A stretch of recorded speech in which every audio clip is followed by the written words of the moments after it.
Welcome back to Noble REMC's Ask the Energy Advisor. I'm your Energy Advisor, Brian Hawk, and today we'd like to talk about our newest program, and that is our Electric Vehicle Time of Use Pilot Rate Program. And not so much about the pilot rate program, but about the vehicles that are spawning it. So if you look behind me, we've got the newest addition to our fleet. This is the 2021 Ford Mustang Mach-E. This is an all-wheel drive extended range battery version. So for any efficiency numbers we talk about today, we'll be using this particular vehicle. Now we're shooting this video because since we've released a few publications, we're starting to get some conversations out in the community, and we're just trying to get ahead of it and dispel some of the myths that are out there. Hey Brian, why is it so expensive to buy an electric vehicle? I am glad you asked, Kevin. It's actually not quite as expensive as everyone thinks. I'll call it the big four. We've got Tesla, Ford's jumped in, GM, and Volkswagen. All four of those manufacturers have a vehicle that starts technically around $40,000. The difference being Tesla's Model 3 is $39,900. The Ford Mustang Mach-E is, I believe, $43,000. The Chevy Bolt is right at $35,000, and then the Volkswagen ID4 is also right at $39,900, $40,000. The big difference between the two, or between the four, is two of them have the $7,500 federal tax credit still available. Two of them don't. Tesla and Tesla and GM, excuse me, have been in the business and making enough cars that they've surpassed the 200,000 vehicles sold mark that the federal government put in place. Meaning if a Tesla starts at $39,900, it's going to be $39,900. If the Chevy Bolt starts at $34,500, it's going to be $34,500. The Ford Mustang Mach-E and the Volkswagen ID4, $43,000, $40,000 respectively, will still have a $7,500 tax credit available. And in all fairness, to be honest, that $7,500 tax credit is a one-time tax credit, and it is only if you have a $7,500 tax liability.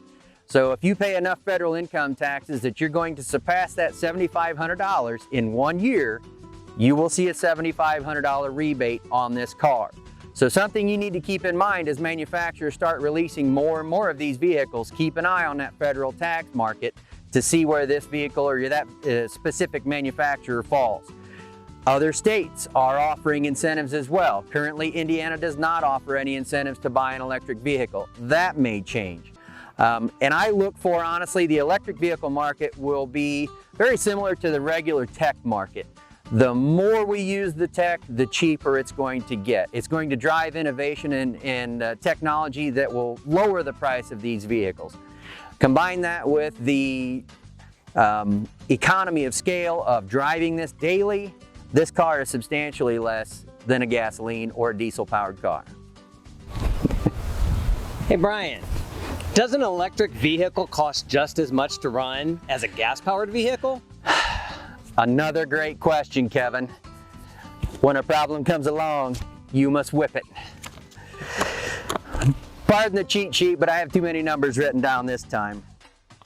To compare this to a gasoline or internal combustion engine vehicle, we use what's called miles per kilowatt hour. Instead of miles per gallon, miles per kilowatt hour.